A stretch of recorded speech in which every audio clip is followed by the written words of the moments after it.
Hey everyone, welcome to our show Timeout. I'm your host, Trey Avant, with my co-host, my brother, Noah Avant. This is a two-man webcast that discusses sports and entertainment. Before we begin, don't forget to like, follow, and subscribe to the Boca Raton Tribune on all social media platforms. Just look for at Boca Tribune on YouTube, Facebook, Instagram, and Twitter. You'll also follow the show on Instagram at the_timeout7.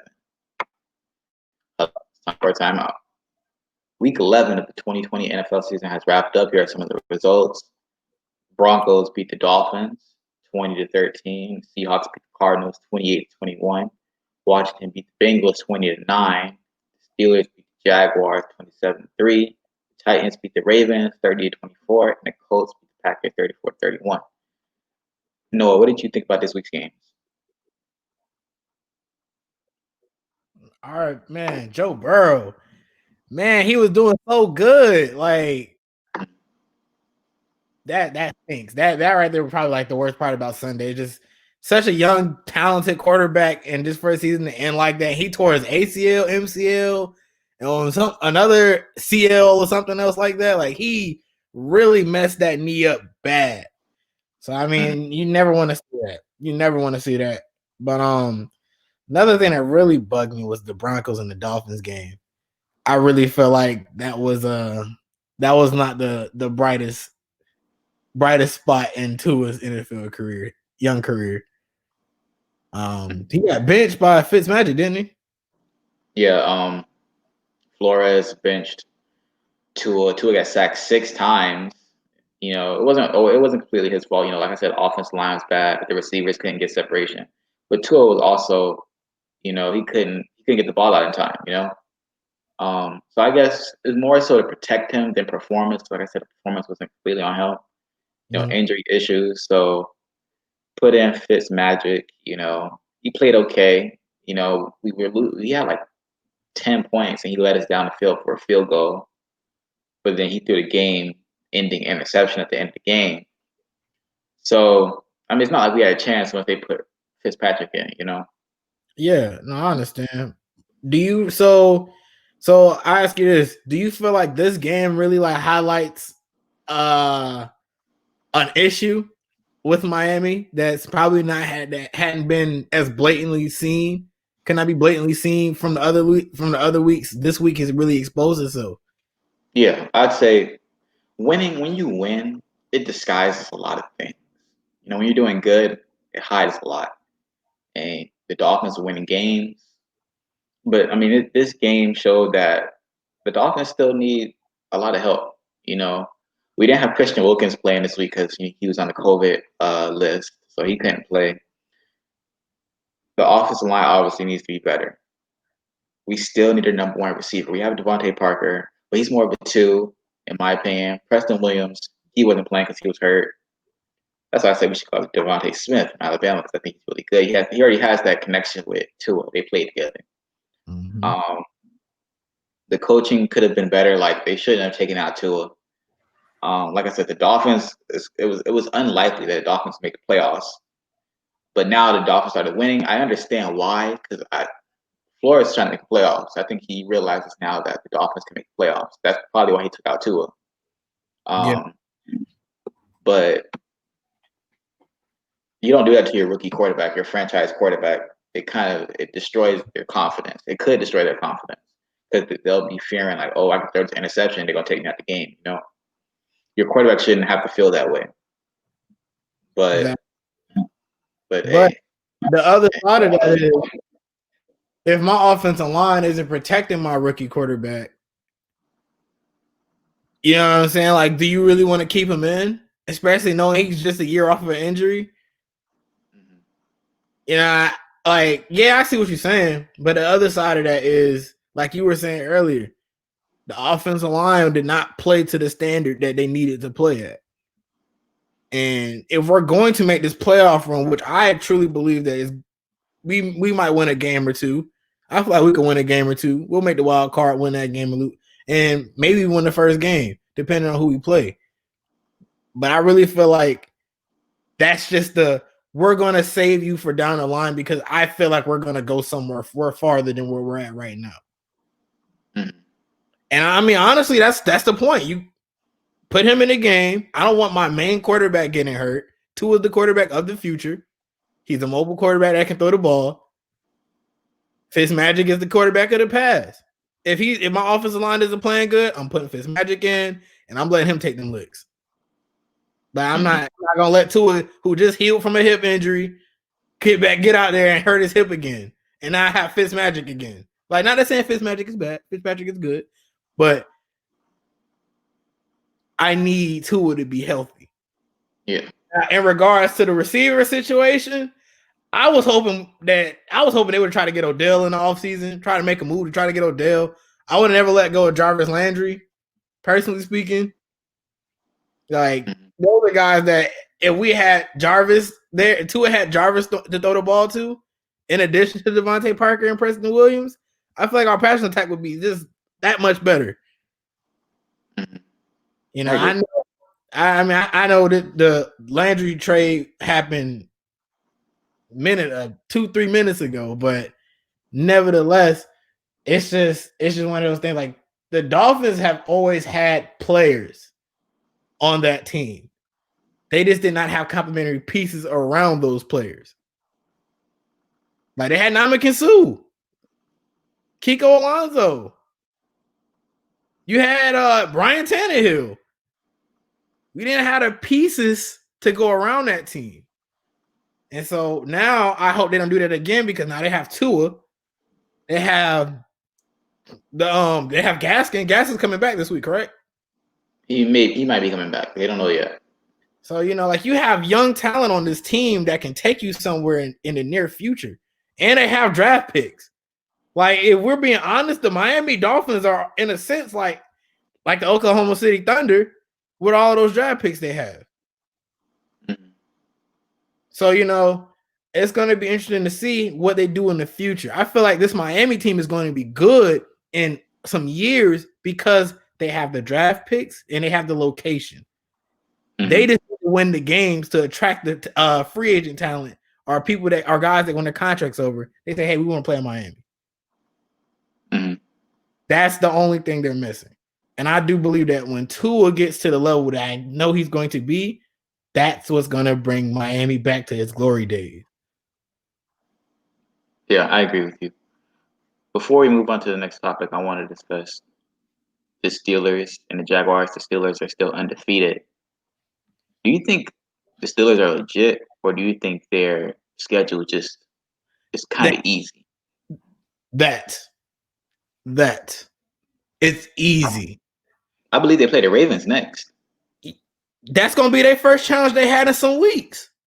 And last time they played the Ravens, if it weren't for Lamar throwing a pick in a hurricane, you know, hey, they probably would have lost. They probably would have lost.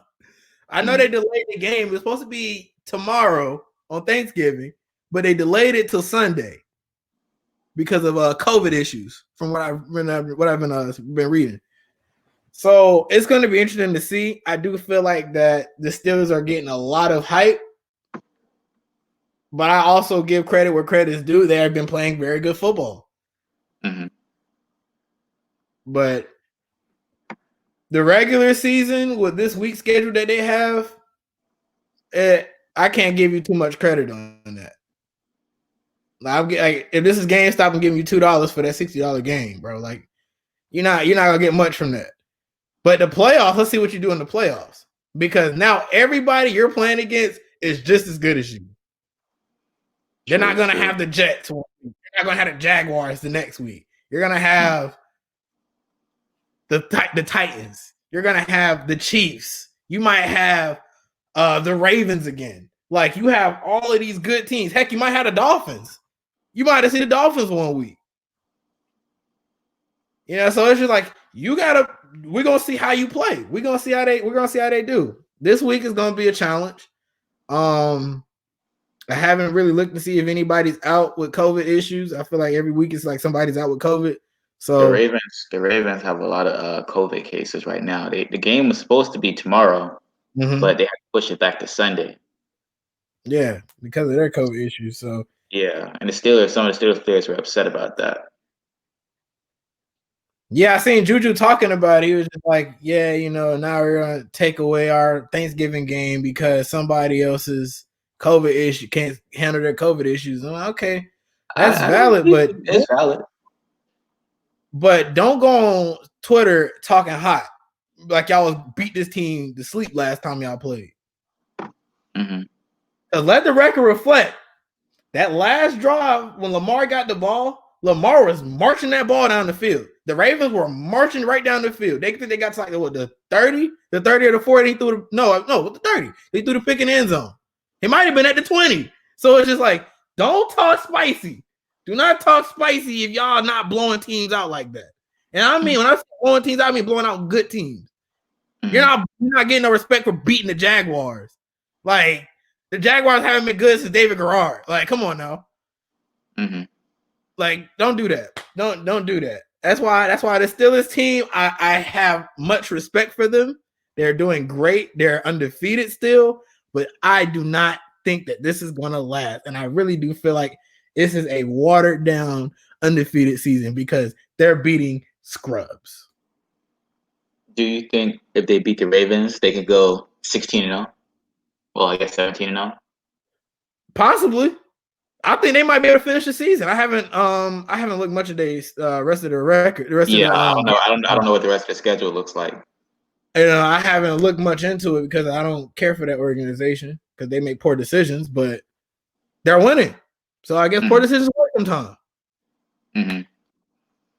But moving on, week 12 of the college football season has passed, and here are some of the results. FAU beat UMass 24-2. Number 1, Alabama beat Kentucky 63-3. That's ridiculous. Mm-hmm. That's ridiculous. It's horrible. Number 3, Ohio State beat number 9, Indiana 42-35. Number 6, Florida beat Vanderbilt 38-17. Number 7, Cincinnati beat UCF 36-33. Number 8, BYU beat North Alabama 66-14. Number 10, Wisconsin beat number 19, Northwestern. What do you think about this week's action? I really think it was more of a everybody won that's supposed to win, everybody lost is supposed to lose. Like it's not a sense of, oh well, this was an upset this week, or this wasn't an upset this week. Mm-hmm. This was the most cut and dry week I've seen probably in all of the football season. Mm-hmm. I mean, but let's talk about this Bama team. So I'm gonna ask you this: is Bama basically the clear cut winner this year? Are they probably gonna win the national championship this year? I mean, it's possible. Clemson, we have Clemson now, and Clemson, Trevor Lawrence is going to be healthy, so you always got to watch out for Clemson. Ohio State, Justin Fields, Alabama. I think Alabama's clearly the clear cut number 1 right now. What do you think, Noah? I don't know. I think Ohio State could definitely make a push, but it's hard to compete to say somebody's really going to beat Bama outside of Clemson. Maybe Notre Dame, but it's just that's tough. That is tough. Bama has been playing this year, but they play every year. I really feel like it's hard to get to that level where, as a team, you're saying, I'm gonna go out there and I'm gonna beat Bama. Like, that's what made Clemson so good. Because Clemson could really say with confidence, I'm gonna go out here, we're gonna play these guys in 4 quarters, and we're gonna come out with a W and go back to Greenwood with a trophy. Like, that's hard to do. Because Nick Saban is arguably the greatest college football coach of all time. Yeah. So when you go out there and you're saying, and when you're doing these things and you're making these type of predictions, it's just like, I'm rooting against the GOAT. Like, I'm rooting against somebody that's tremendously better than that has a resume as far as the eye can see. So it's going to be. The thing is, if the playoffs, because right now, like I said, it's Alabama, Notre Dame, Clemson, Ohio State. If the playoffs started today, Alabama in the first round would go up against Clemson. Yeah. They wouldn't meet in the national championship game. They would go first round, boom, going against each other. But see, So that'd be very interesting. but that's 2 hard games though, because odds are Ohio State would probably beat Notre Dame. Mm-hmm. And now you have Ohio State versus Alabama. And then it goes back to what I was saying before. Can you really say that Justin Fields could really lead Ohio State to beat Bama? I think the bigger question is, if Trevor Lawrence loses to Alabama this year and they play Ohio, and then Ohio State then plays Alabama, and Justin Fields beats Alabama, does this now make Justin Fields the clear-cut number 1 draft pick of this year's draft? Probably. But I mean, it would depend on what goes on in that game. If Justin Fields doesn't play that well, but like the defense steps up, whatever, then I mean, it's even. But Ohio State not beat Alabama unless Justin Fields shows up. So I mean, That's what I'm saying. You would have to. I mean, you would have to put Justin Fields maybe ahead of him. Some people would probably still have Trevor Lawrence, which is reasonable. But Yeah. I mean, if Justin Fields beats Alabama, I mean, me personally, I think Clemson would probably beat Alabama. No Me personally, I think Clemson would probably beat Alabama. I want to see Trevor Lawrence go up against Justin Fields in the national championship game, because then I would really decide he's gonna be the number 1 pick. That's just me. Last year I wanted to see Oklahoma, Alabama, because I wanted to see Justin Hurts go up against Alabama, but that didn't happen. Like, why do people want to do this right now? The thing with that whole thing is this, and taking it back to Fields. Fields is I told you, Fields is the better quarterback. Fields is the quarterback that most teams want. Like, yes, Trevor Lawrence has the arm. But when it comes down to actually, like, what else can you do? Like, you like the same things. You like Kyler Murray. And we talked about it last week. The play where he ran out the pocket, threw the ball to D-Hop. And what happened? He scored. He was able to make that play with his feet. That's why. And that's what I'm saying. When I'm comparing these 2 quarterbacks, I'm taking Justin Fields. But Trevor Lawrence did the same thing. But who's more likely to make the play, though? But but he didn't scramble. He just got out of the pocket. But Justin Fields can scramble. That's what I'm saying. Like, you see what I'm saying? Yeah, but you're talking about that play with Kyler Murray, though. But if you're talking about just scrambling, like Lamar Jackson, then yeah, Justin Fields could do that. Okay, but look, the reason why he's able to get out there and make that play, and defenders aren't just going to haul and just run straight for him head first, is because they know he can juke him. He can get out of the pocket and he can make a move and he can run the ball. Trevor Lawrence ain't juking nobody in the next level. He gonna juke people in college. He's not juking Bobby Wagner. That's not gonna happen. Mm-hmm. He's not gonna do that. He's not gonna juke Nick Bosa or TJ Watt. He's not gonna do that. He's not cut like that. Like, guy is not cut that way, bro. Like, he's a good quarterback, but in today's NFL, when you have linemen that are just as athletic as you, maybe even more, you need a quarterback that can run. Justin Fields. Okay, well, back to the college football playoffs. I have a question to ask you. Texas A&M is the first team out, right? Mm-hmm. Other than them, who do you think could sneak into the playoffs if 1 of the 4 were to lose?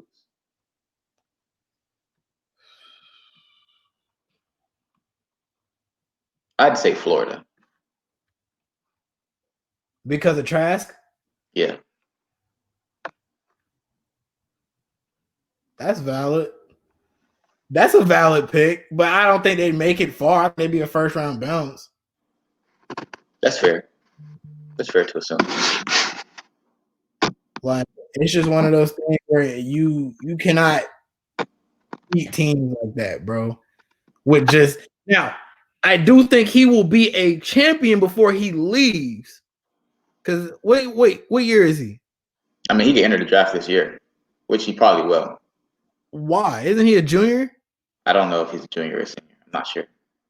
I don't think bro's a junior. I mean, if he's doing good this year, I feel like next year he might have a chance of getting that ring, being in that top 4. But this year, that's tough. That is tough, bro. They're gonna really have to play the rest of this season for me to consider them to be in this tournament. You know what I'm saying? In this playoffs, if you will. Well, Ohio State just barely beat the last team they played. I forgot who they played. No, it wasn't. No, it wasn't India. It was Indiana. But Indiana's a really good team. Mm-hmm. But Justin Fields threw like 3 interceptions. Now, if they would have lost that game, Texas A&M probably would have gotten that spot. But Texas A&M, in my opinion, is not better than Florida. No, you're right. They're not. You're right. So Texas A&M would have got the spot, and then they probably would have lost against whoever they have on their schedule. I don't know who else they play. If they play Florida straight up, then Florida would probably beat them. And if Florida would get the top 4, unless Ohio State could win some more games, that would be only one loss. Because if you have 0 losses, you're good. If you have 1 loss, you'll be okay. If you have 2 losses, that's it. If Clemson loses 1 more game, they're done. Yeah, but that's football though. That's football in general. Yeah. Like, so, I mean, you have to be flawless from here on out. I mean, there's not much time left in the season, but like the top 4 got to be flawless. Yeah, you have to win, bro. Like, you have to win. There's not you could kind of lose here. You can't drop games in college football, especially this time of year. You can't really drop games any time of year, honestly, in football. And we're being completely honest, because you could lose a game in week 2, and that week 2 loss could be the reason why you don't make it to the next make it to the postseason, because you lost another game later on in the season. So that's the thing. You really got to go out there and play. Like, you cannot mess around. You got to go get it. You got to get to it. Just got to. But who do you think would get in if one of the 4 would lose? Do you agree with Florida, or do you have another pick? Nah, it'd be Florida. Florida's like number 6 right now, isn't it? Aren't they? Yeah, they're number 6. Yeah, I can see them going. Definitely. I could definitely see them being the team to take that spot. Like you said, Trask is a really good guy and a really good football player. He does his thing. He goes out there and handle business. So, I mean, it's really just a sense of getting an opportunity to play. But I feel like at the same time, if he were to wait until next year, if he is a junior, he may have an opportunity to play for that national championship. And I say that because Fields is gone next year. And Ohio State would be good, but I don't think they'll be a top 3 team like they are now. I just don't think that's going to be likely. Most teams, when they lose their quarterback that's been there for some time and he won them a lot of games, the next year they're usually not that good. I mean, look at LSU this year. LSU was national champion. You got to develop those quarterbacks, especially at the quarterback spot. It's hard to just have a guy who sat behind Joe Burrow just come up in the next year and say, "Okay, I'm ready to play." That's not how it works. Unless you're Alabama, that's the only exception. That is the only exception of the rule. Unless you're an Alabama quarterback, because for some reason Alabama just has quarterbacks in their backyard. They can just Well, I'll say the quarterbacks didn't really good until recently. Like, they had Jalen Hurts, who was good. Then they had Tua, who was really good. And then they got Mac Jones, who's also good. But before those 3, they really rely a lot on their defense. Yeah, in the run game. In their run game. The quarterback was really good. They had AJ McCarron, but he was pretty average, McCarron was nice when Mark Ingram was there. I'll do that. I mean, he was good. He was good, but I mean, like, was nice. He was good, but he was good. Jalen Hurts is better. Absolutely. Why do you think Jalen Hurts is better, Trey? I don't know. You tell me. He had dreads. I'm asking you. Because he had dreads? Because he has dreads? I don't know. You asked me a question. I answered it. This dude said because he has dreads. I don't know. You tell me. You asked me a question. I obviously got the question wrong, so tell me the answer. I'm asking you a genuine question. Why do you feel Jalen Hurts is better? And I answered the question. Am I wrong? So I his mean, like I dreads, like said, what did the dreads do for him? Like, I don't know. They provided him with power. I don't know.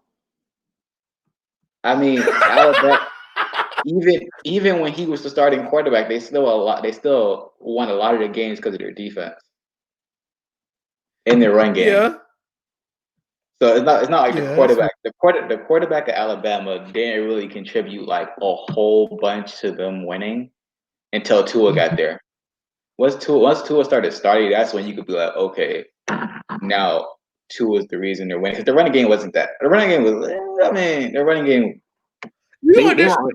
disregard Jalen Hurts like that, bro. Jalen Hurts lost the spot for a reason. Tua is Jalen, better.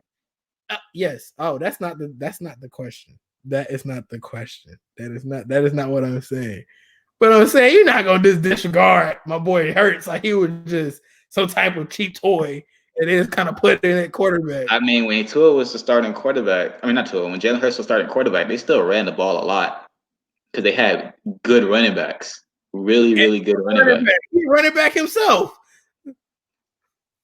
There you go. They didn't need to throw the ball. So I mean, if he's a quarterback who runs the ball all the time and he got hurt, and you have Tua who doesn't run the ball as much, And he still got hurt. What are you I mean, saying? that's different. He got hurt running. So there you go. What? You can't be running the ball as a quarterback like that. But like I said, they a lot of their offense still, even though they're wide receiver in my eyes, they have the best receivers in college football ever. Every year they have the best receivers. They run the ball like majority of the time. Yeah, that's fair. I mean, yeah. But I mean like I say until recently they're just not starting to win with their quarterbacks. They're just not starting to get really good quarterbacks. Yeah, that's fair. But I'm trying to think back years ago, and the thing like who were schools that had like Oregon? Oregon had pretty good quarterbacks. Who? I mean, I know they had Mariota and they had Herbert, but other than those two, I can't think of anybody else.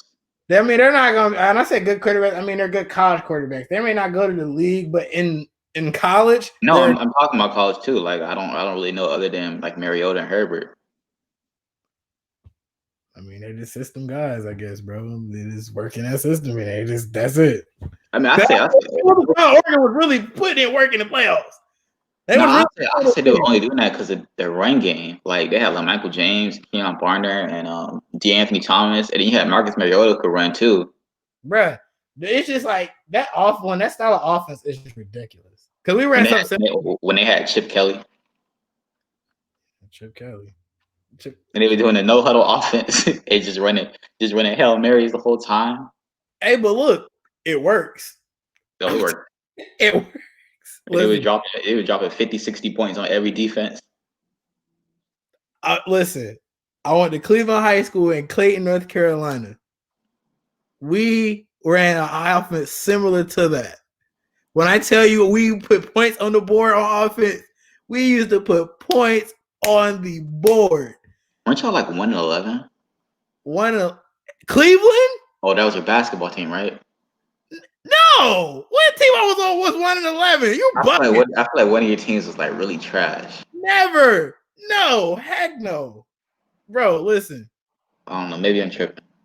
Fans at home watching this, if you want to see good football, the guy out there, he's a running back. His name's Amarion Hampton. He's a 6'1 sophomore.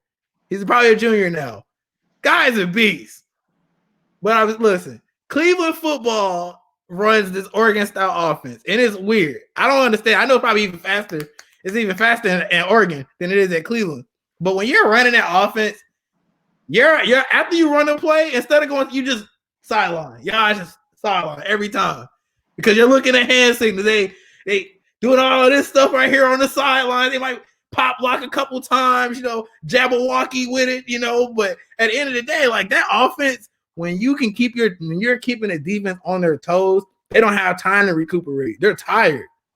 They're gonna stick with you the first couple of drives, but then the second quarter is gonna come, and they're tired because They had to run every single down. You don't get a huddle to get a break so you can get your mind right before that. If that offensive lineman puts you on your butt on the first down, you better get up and get back ready to fight because second down's coming and they're not going to huddle. And if you're not ready, they're going to hike the ball and then they're going to blow you away and then might even score. So, I mean, like, and I know we kind of low-key went on the tangent a little bit there. But yeah, man, like, when you run an Oregon-style offense, man, like Oregon for years, they had it down pat, bro. Mm-hmm. They really not so much right now, but before, yeah, definitely. Yeah, not now. They got nice jerseys though. They really got the nice jerseys. Nike. They do. They definitely do. But we're gonna cut to commercial now. You are watching Timeout with the Avant Bros. If you enjoy the show, please click the share button to share the stream with all your friends.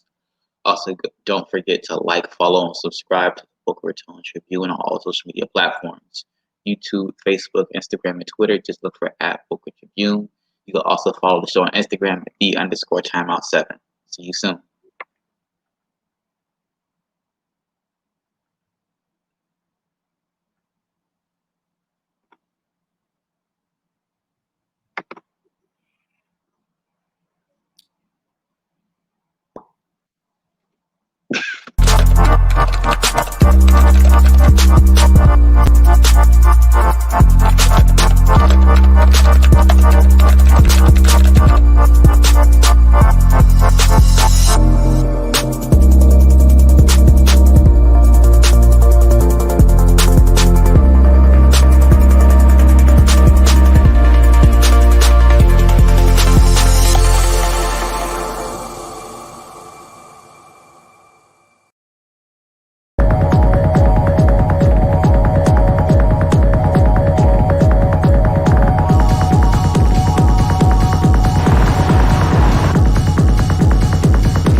Welcome back, everyone. Noah and I are about to get into the NBA segment of our show. The Warriors acquired Kelly Oubre from the Thunder. Jeremy Grant signed with the Pistons. 4-team trade saw Steven Adams and Eric Bledsoe get shipped to the Pelicans. Jrue Holiday got traded to the Bucks. RJ Hampton got traded to the Nuggets, and George Hill got traded to the Thunder. Danilo Gallinari signed with the Hawks. Bogdan Bogdanovic also signed with the Hawks. DeMarcus Cousins signed with the Rockets. Marcus Gasol signed with the Lakers. Montrezl Harrell signed with the Lakers. Gordon Hayward signed with the Hornets. Lloyd Howard signed with the 76ers. Serge Ibaka signed with the Clippers. Rajon Rondo signed with the Hawks, and Christian Wood signed with the Rockets. Those are just some of the moves that happened. Miami signed Avery Bradley. We gotta talk about that. We gotta. Yeah. You know, the Heat signed Avery Bradley and Maurice Harkless. But Noah, I wanted your thoughts. Which team do you think improved the most? The Hawks. Honestly, Atlanta hit puberty over this offseason. Like, that's just me being honest with you. You acquire Rondo to back up or complement with Trae Young. You have Danilo Gallinari with this team, another big shooter. You now have Bogdan, Bogdan, who is honestly a bucket. Let's be honest here. This is gonna be his year, because whenever you think about the Kings, yeah, you think about De'Aaron Fox, you think about Buddy Hield, but who's the third scorer? And I honestly, you could say he's better than Buddy Hield. He starts over him. You know what I'm saying? Like, you honestly could say that. So now you have all of these shooters on one roster. And in addition to a defensive pass first minded point guard, veteran point guard in Rondo. That team right there is going to be a problem. Mm-hmm. A big problem. Another one is another team that really got really good. Well, people don't see it, but I see the vision. It's the Charlotte Hornets. Okay, I want to hear your thoughts on this one. All right, so hear me out. You now have Devontae Graham, who honestly should have got 6th man of the year, or most improved, one or the other. You have just drafted LaMelo Ball, who's going to be a pure bucket in the NBA, a pure bucket. You have PJ Washington and Miles Bridges, and you just signed Gordon Hayward. Mm-hmm. That team is going to be a problem. They'll fight. They're going to be a team that's going to fight for the AFC. I think they'll be better. I don't think they'll be that good. I think they'll be better because, like you said, LaMelo. I think they'll fight for the spot. I'm telling you. LaMelo's a really good player. PJ Washington had a really good rookie year. I want Miles Bridges to take that next leap forward. He's been kind of stagnant. He's been good, but he's been kind of stagnant a little bit. Hopefully he doesn't fall into like the next Malik Monk, who hasn't improved since he left Kentucky, or like Michael K. Gilchrist, who also hasn't improved since he left Kentucky. Yeah. So hopefully, because I feel like he has more potential than them. He impacts the game in a lot more ways than they do. So hopefully he improves. Because I do like the talent that the Hornets have. It's just putting them together is the problem. You know, Devontae Graham was like the only one on the team who you could look at and be like, he's a star. Like from last season, you could be like, yeah, he's definitely a star. Okay, but can I give you a perspective? Go ahead. Is Miles Bridges not progressing, or is he just playing for the Hornets? Because look at it like this. Well, you say that, then it affects the team like negatively. But I mean, that's just being honest. Miles Bridges is not a bad player. I mean, all right, put it like this. Would you want to see Miles Bridges in a Heat uniform? Sure. Do you think he would make our team better? Sure.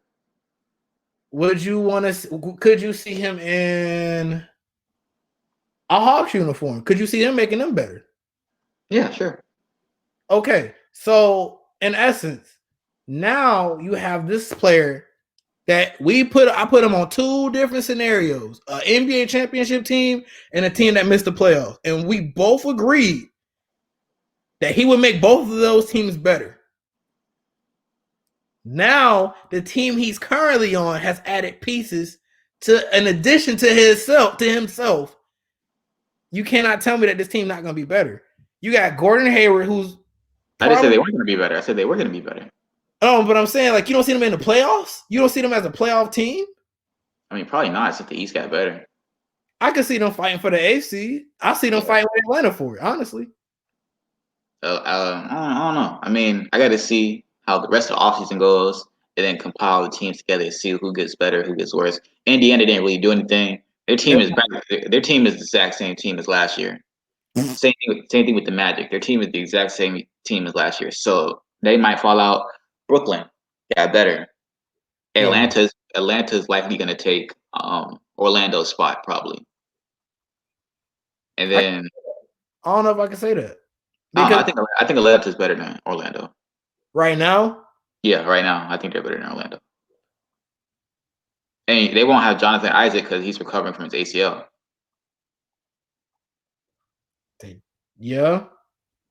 Okay. Aaron so that's valid. So I mean, who knows? But I mean, I feel like that trade would also depend on if they were to get better or worse. Because now you're trading the heart of your team. Now he might get traded. Who knows? But look, they just got Cole Anthony now. They did get Cole Anthony. I don't know. Who knows how he's going to play? We got to see how he coexists with Markelle Fultz. Because Markelle Fultz is starting the point guard right now. And you have Evan Fournier, who's starting shooting guard. Cole Anthony's not going to start this year. Oh, that's a given. I don't think any of the teams he looked at he would start. But in the future, tomorrow, I think that team could be a problem. But if they are going to trade Aaron Gordon, which honestly that might be something they should really consider doing because he's not an old guy. You could probably still get some pretty decent players for him. While he still has a trade value, go ahead and get him out of there. I'd trade him and Mo Bamba. Don't do that. I'd trade Mo Bamba. I trade one of the two, but I'm not trading both. Me personally, I would keep Aaron Gordon and trade Mo Bamba. But like you said, Aaron Gordon has a lot of trade value. Yeah, like you're more likely to get somebody better with Aaron Gordon than you would from Obama because Aaron Gordon's resume looks a little bit better than his. Yeah, but Mo Bamba, it's just them drafting Mo Bamba in the first place was stupid because they had too many bigs in the first place. Yeah, but these aren't slow bigs. These are mobile bigs. These are bigs that can move. I feel like in a sense they probably tried to make a team similar to what Milwaukee had a couple seasons back, where they had all those guys above the height of like 6'6". Yeah, but the thing is, it was a good idea at the time because they were probably gonna let Nikola Vucevic go. Yeah, that's why they drafted Bamba. But Vucevic had an all-star season, and then they re-signed Vucevic, and then they had Aaron Gordon who played the 4, and Jonathan Isaac played the 3. So it's like, why did you spend a top 10 pick on Mo Bamba if you're not going to play him? Which he hasn't played. He's been hurt, and when he hasn't been hurt, he hasn't played. So it's like they just wasted a top 10 pick on a guy who rides the bench.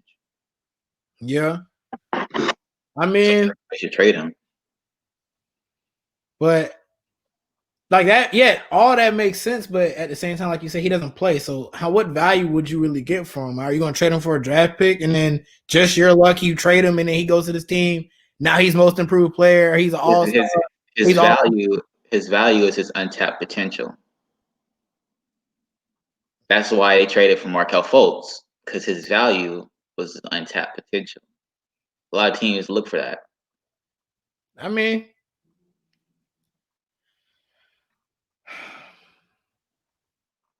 but yeah, I mean, honestly, yeah, it makes sense because especially now, because the league really does not have a big selection of big men that you can really say, yes, we want him. Or if you don't get him, cool, we'll get this guy. Big men are really scarce in this league. Like this free agency really showed me how scarce it was.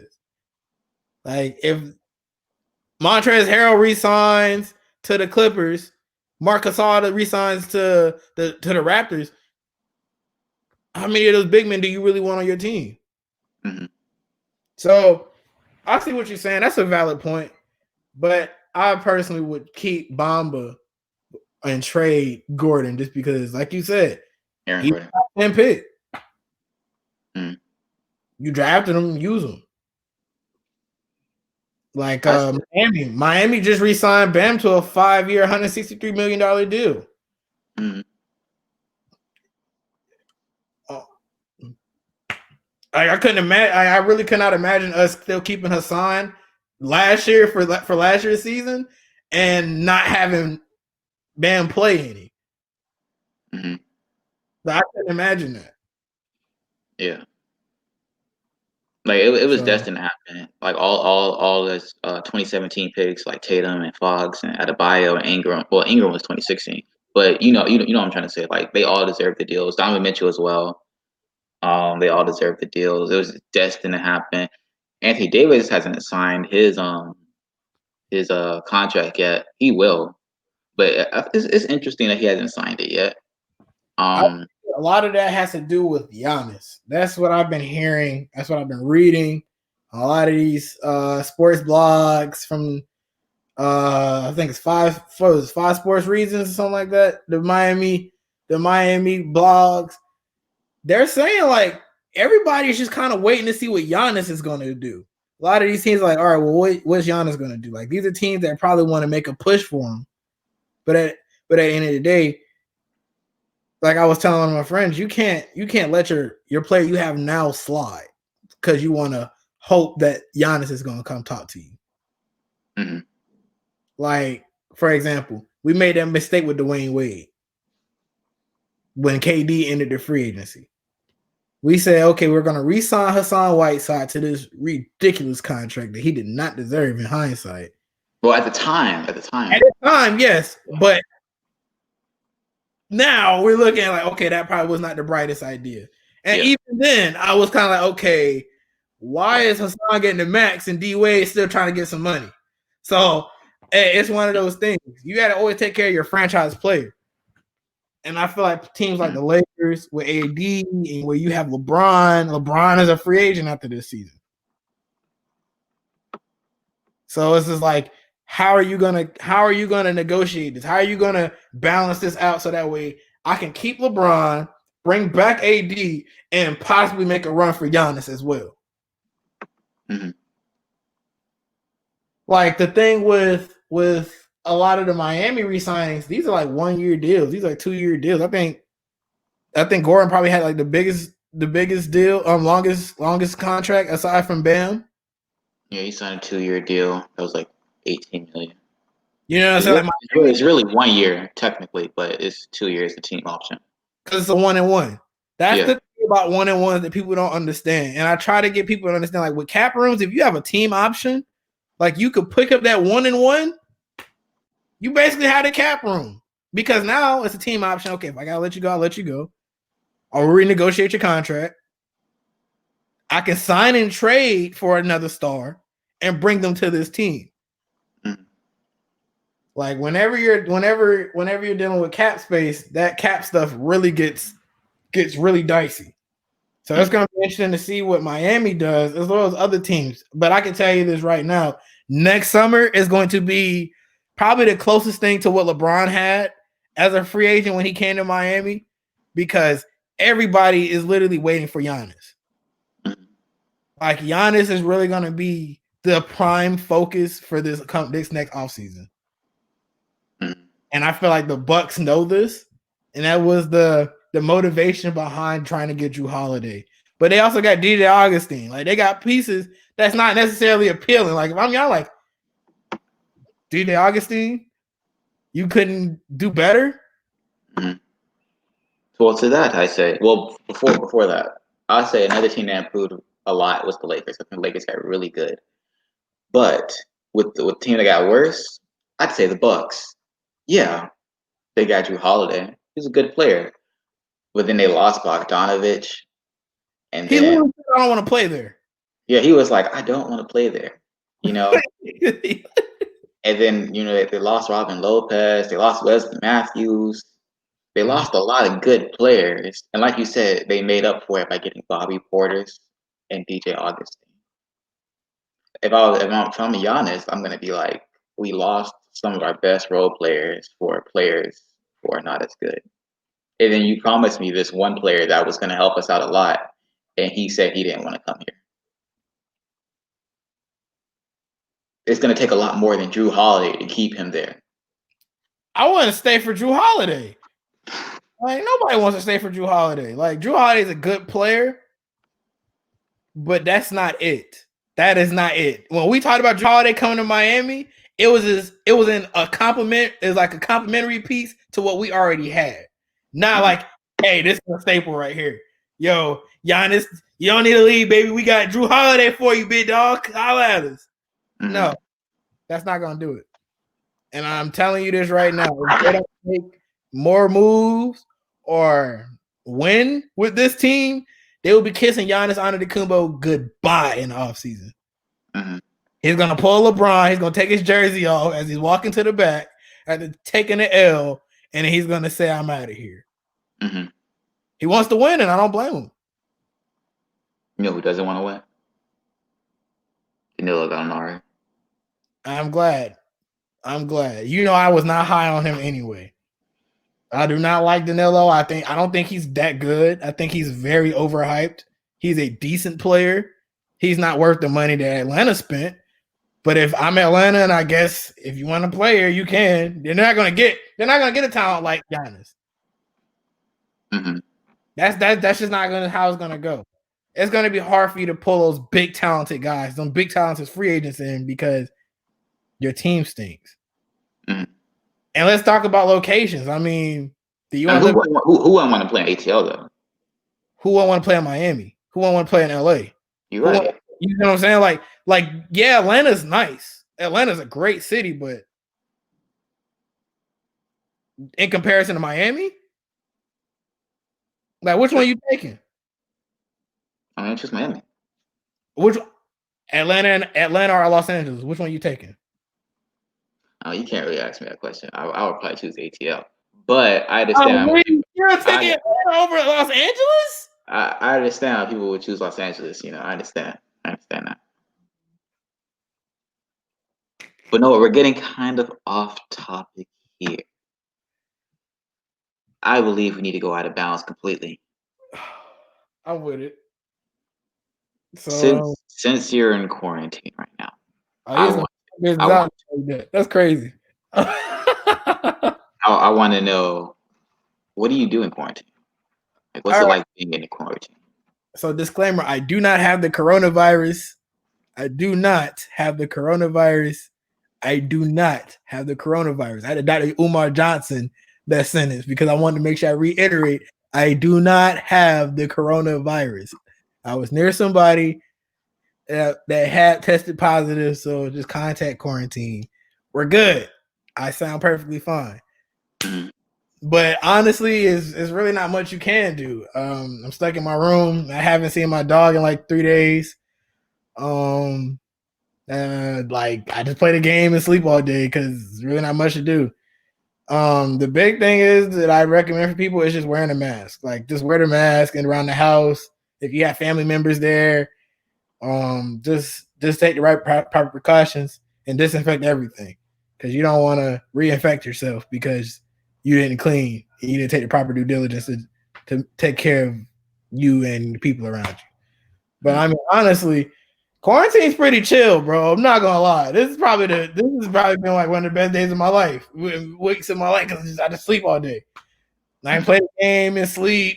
Nobody comes in my room to bother me. They don't even knock on the door. It's just good time. How do you get your food? All right, so that's ironic because my mom just bought me some Zaxby's. But so like she calls and say, "Hey, I got some food for you." She's kind of like puts it at the like end of the hallway near the stairs, and I'll walk out there and I'll pick it up and walk back in my room. Mm-hmm. So it has its cons, but I like the pros. I think the pros low key outweigh the cons. That's good to know. That's good to know. At least you're not like struggling in isolation. Some people are like, oh my gosh, I'm isolated from people. They start getting uh, depressed and stuff. Yeah, I Even, mean it even though it's sucks. like 2 weeks. Yeah, it sucks, but I mean like just sit in the room, chill. Mm-hmm. But it do get a little hot in here, like these hot takes. And this right here, you gonna have to explain this one. Okay. You gonna Well, explain. I believe that Kyle Trask will win the Heisman this year. I understand he's not on the best team in the nation.